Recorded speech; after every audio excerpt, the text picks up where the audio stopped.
The film begins by showing a 20-year-old college student named Cameron dreaming of sleeping with Diane, his crush from high school. When Cameron wakes up and realizes it was all just a dream, he appears disappointed, especially since he still harbors feelings for Diane. Shortly after, Cameron goes downstairs to have breakfast with his parents, Hunter and Carol, who advise him to make the most of his college break by engaging in meaningful activities. Cameron tries to agree with his parents' advice before quickly excusing himself to go to work at an ice cream parlor as an intern during his college break. Upon arriving at the ice cream parlor, Cameron is late, which angers Lenny, the store manager. Meanwhile, around Cameron's house, a beautiful woman named Victoria is seen moving into the neighborhood and will become Cameron's housemate. Back at the ice cream parlor, Lenny asks Cameron to work overtime that night, but Cameron refuses, citing his plans to go on a date with Diane. Lenny, who also knows Diane is a popular girl, finds it hard to believe that Cameron managed to date with her, so he asks for photo evidence of Cameron being close to Diane. Not wanting to be called a liar, Cameron agrees to his manager's request. After finishing work, Cameron goes to Diane's house, where she is sunbathing in her backyard while wearing a bikini. At that moment, Cameron secretly tries to take her picture, but his actions are caught by Chad and Jason, who were bullies to Cameron in high school. Quickly, Chad throws Cameron's phone onto the street, leading to an argument between them. Upon hearing the commotion next door, Diane approaches to help Cameron, who is cornered. Chad then explains that Cameron intended to take photos of Diane secretly earlier, but Cameron lies by denying the accusation, even agreeing to prove it by showing the photos on his phone. Unfortunately, when Cameron tries to retrieve his phone, a car runs over it, preventing Cameron from showing the evidence on his phone. Later that night, after Cameron returned home, he unintentionally caught sight of Victoria changing clothes through his window. Cameron seemed mesmerized by his new neighbor's body until Victoria noticed him peeping at her. Caught in the act, Cameron panicked and quickly closed the curtains before deciding to go downstairs and have dinner with his family. Not long after, someone rang the doorbell, making Cameron hesitant to open the door, and as Cameron suspected, Victoria was standing in front of the door with a sharp gaze. Strangely, after Cameron opened the door, Victoria's figure disappeared, and instead, Diane came to invite Cameron out. Cameron appeared confused by what was happening, but he eventually accompanied Diane to a pizza restaurant. Arriving at the restaurant, Diane and Cameron chatted while enjoying their pizza order. Although Cameron had liked Diane for a long time, he never expressed his feelings to her, causing Diane to only see him as a friend. During their conversation, they were surprised by the arrival of their high school friend named Martin. At that moment, Diane seemed to signal to Cameron not to invite Martin to join them, but unfortunately, Cameron had already greeted Martin, so he approached them. After that, both Diane and Martin felt awkward, leading Martin to choose to leave the restaurant quickly. Cameron, realizing the situation, then asked Diane what was really going on with Martin and her. However, Diane refused to talk about her problems and chose to accompany Cameron home instead. Upon reaching Cameron's neighborhood, Diane finally explained her issue with Martin from their high school days, where Diane had invited Martin to a party. Unfortunately, on the day of the date, Martin didn't show up, leading to awkwardness between them. Upon hearing Diane's story, Cameron felt heartbroken and confused about how to respond to the girl he liked. At the same time, Cameron suddenly noticed Victoria staring at him sharply, making him uncomfortable, so he quickly bid farewell to Diane and went inside the house. In his room, Cameron secretly peeked through Victoria's bedroom window until he was startled by Victoria appearing behind him. Cameron was surprised and questioned how Victoria could move so quickly. However, Victoria scolded Cameron for daring to spy on her, and Cameron, frightened, apologized for his mistake to his new neighbor. Despite Cameron's apology, Victoria refused to leave his room and forced Cameron to take her somewhere as punishment for his actions. Initially refusing due to his lack of driving skills, after Victoria threatened to tell Cameron's parents about their son's behavior, Cameron panicked and finally agreed to comply with Victoria's demands. That night, Cameron drove Victoria to a factory, and upon arrival, Victoria deliberately took Cameron's car keys to prevent him from leaving her. At that moment, Cameron saw a man welcoming Victoria, leading him to believe that Victoria was an escort. Strangely, not long after Victoria entered the building, the man emerged with a wounded leg. The man asked for help from Cameron, but out of fear, Cameron chose to leave him there until Victoria appeared in her vampiric form and sucked the man's blood until he died. On the way back home, Cameron complained about Victoria killing someone. But Victoria just smiled, threatening to do the same if he refused her orders. Upon reaching home, Victoria reminded Cameron to pick her up again the next night to hunt another target. Victoria even kissed Cameron as a thank you for driving her that night. The next morning, Hunter called Cameron to inquire about the bloodstain on the car window. And just as Cameron was about to explain the real incident, Victoria appeared, introducing herself and fabricating a story about the bloodstain on Cameron's car. Hunter seemed to believe Victoria's story, and he also allowed Victoria, who requested permission, to temporarily hire Cameron as her driver for a fee. Not long after, while Cameron was at the ice cream parlor, Martin came to ask for Cameron's help in getting closer to Diane. Martin explained that during high school, he didn't meet Diane on their date because he was too nervous. Sensing that Martin's and Diane's relationship wouldn't go smoothly, Cameron agreed to Martin's request, making Martin happy. That night, Cameron again drove Victoria to a place where Victoria pushed someone from an upper floor, causing the victim's blood to splatter onto Cameron's car. Cameron looked frightened by the murder he had just witnessed, while Victoria casually enjoyed the blood left on her hands. Not wanting to get into trouble with his father, Cameron reluctantly cleaned his car of the bloodstains before they returned home. When Cameron returned and was about to rest in his room, he was surprised by Victoria's presence lying next to him. Victoria then explained that she was a 247-year-old vampire on a mission of revenge for the death of her lover, who was killed by her group in 1980 for refusing to become a vampire despite being involved with Victoria. After hearing the story, Cameron felt somewhat relieved knowing that all the people Victoria had killed before were not human. After finishing her story, Victoria decided to go back home. The next morning, Martin suddenly entered Cameron's room and asked Cameron to help him get closer to Diane. Reluctantly, Cameron gave Martin some tips he could use. As night approached, Cameron accompanied Victoria to hunt down her lover's murderer. Strangely, Cameron, who usually worried, was excited about the revenge mission.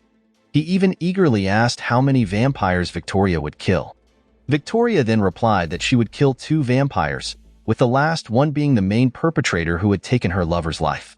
Upon reaching the target location with Victoria, Cameron decided to enter the building, much to Victoria's dismay as she had instructed him to stay in the car. After searching various rooms, Victoria finally found her target, who was working as a security guard in the building. The old man seemed to have realized he was Victoria's target and pulled out his pistol. Intent on helping Victoria, Cameron deliberately appeared at the door, causing the old man to shoot at him until he fell to the floor. Quickly, Victoria attacked the old man so she could assist Cameron. As Victoria approached Cameron, he suddenly rose and explained that he had only pretended to be dead so Victoria could swiftly attack the old man. Upon hearing this, Victoria felt frustrated, reprimanding Cameron for his dangerous action, as he was not a vampire with super strength like her. Victoria also warned Cameron not to do something foolish like that again. Sometime later, they both arrived home, where Cameron asked Victoria for permission to take a night off from driving her the next evening because he had plans to help Martin, who was going on a date with Diane. Victoria didn't mind and allowed Cameron to take the day off.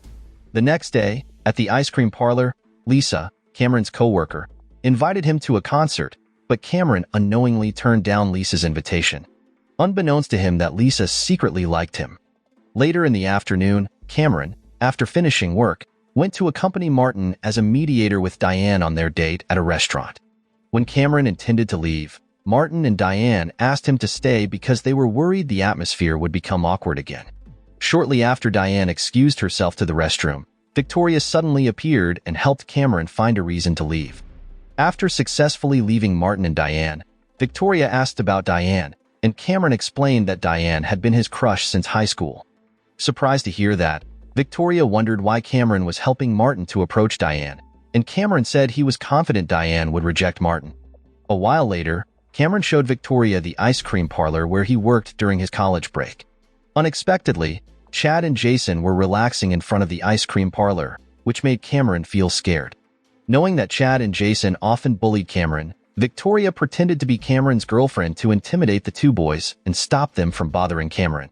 Unfortunately, Chad was not affected at all. He even started intimidating Cameron, so Victoria suggested they fight to settle their issues. After that, Cameron was forced to confront Chad and made him fall to the ground. Victoria quietly gave directions until Cameron could fight back against Chad and defeat the bully. With Cameron's victory, Victoria asked Chad and Jason not to bother Cameron anymore. On the way home, Cameron, who had just fought, complained of his sore hand, so Victoria gave him a liquid from her necklace that was said to heal any wound. Cameron immediately drank it and felt healed, but when they arrived home, Victoria informed him of the side effect of the liquid, which would increase Cameron's sexual arousal. After that, Victoria deliberately came to Cameron's room to help him reduce the side effects of the liquid she had given him. Just as they were kissing, Hunter suddenly entered the room, causing Cameron and Victoria to stop their activity, while Hunter quickly apologized and left his son's room. At that moment, Cameron told Victoria that his heart belonged only to Diane, which made Victoria uncomfortable, and she chose to leave. The next morning, Martin expressed his disappointment to Cameron for leaving him yesterday, causing his date with Diane to fail after Martin and Diane conversation became awkward again. Feeling he didn't want to be blamed, Cameron argued that Martin's and Diane's relationship couldn't be continued anyway. After that, Cameron chose to leave for work immediately, so he would not hear Martin's complaints again. On the other hand, Victoria seemed to meet Diane, who was working at a clothing store pretending to be a customer. Shortly after, during the break, Cameron told Lisa about Martin's and Diane's arranged marriage problem. At that moment, Cameron thought he was too good to others, forgetting his own happiness. Lisa, wanting to cheer up Cameron, then invited him to watch a concert later that night so Cameron could forget about the problem.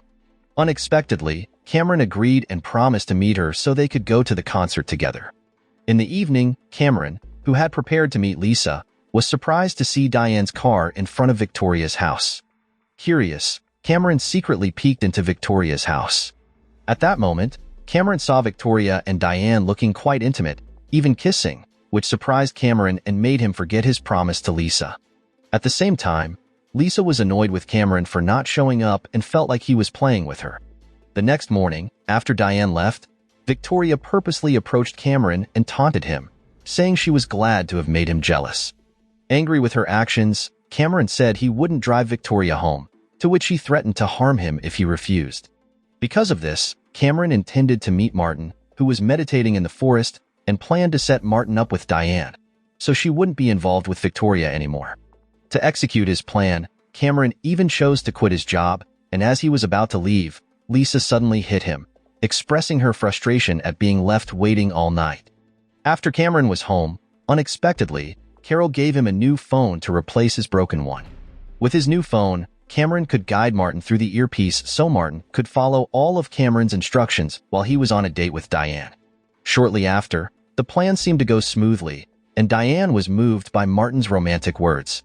After chatting in the cafe, Martin took Diane to the park, making Cameron jealous and intending to stop them. Arriving at the park, Diane suddenly whispered into the earpiece Martin used to connect with Cameron, saying she had truly won over Martin. Diane then threw away the earpiece and intentionally bit Martin, as if revealing her true identity to Cameron standing not far from Martin's car. Cameron immediately left the park, with Diane following him to show that Martin was still alive. Diane admitted to biting Martin because he wanted to become a vampire with great power.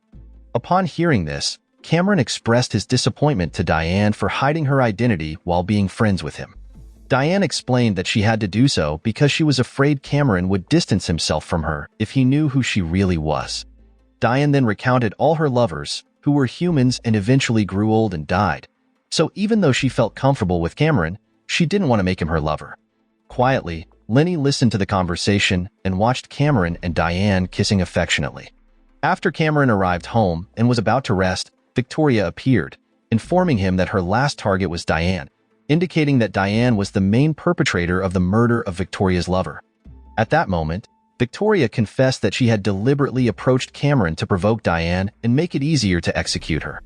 As Victoria predicted, Diane appeared with Martin after sensing that Cameron was in danger of being taken hostage by Victoria. Just as Diane was about to enter Cameron's house, Lenny suddenly appeared and threatened to expose her true identity to everyone. Angry, Diane without hesitation ran towards Lenny and bit him before entering Cameron's house.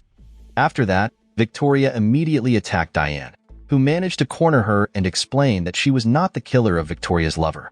Diane admitted that she had actually tried to help Victoria's dying lover, so Diane was eventually expelled from her group after attempting to help a human. After hearing this explanation, Victoria decided to form her own group with Diane. Not long after, Victoria, Diane, and Martin bid farewell to Cameron as they were going to form a vampire group outside the city. As a farewell gesture, Diane kissed Cameron for the last time. Meanwhile, Lenny, who had also turned into a vampire, decided to hand over his position as the manager of the ice cream shop to Cameron and asked him to work well with Lisa. In the end of the film, it shows Cameron meeting Lisa to apologize for all his mistakes and to recount the experiences he had during the month with the vampires. Although Lisa didn't fully believe Cameron's story, she still forgave him, and they both ended up running the ice cream shop together. Moral lesson from the story: don't drink strange liquids from mysterious necklaces, especially if they promise to heal your wounds but end up making you feel weird. And if someone threatens you with vampires, it's probably best to stick with friends who don't suck blood for fun.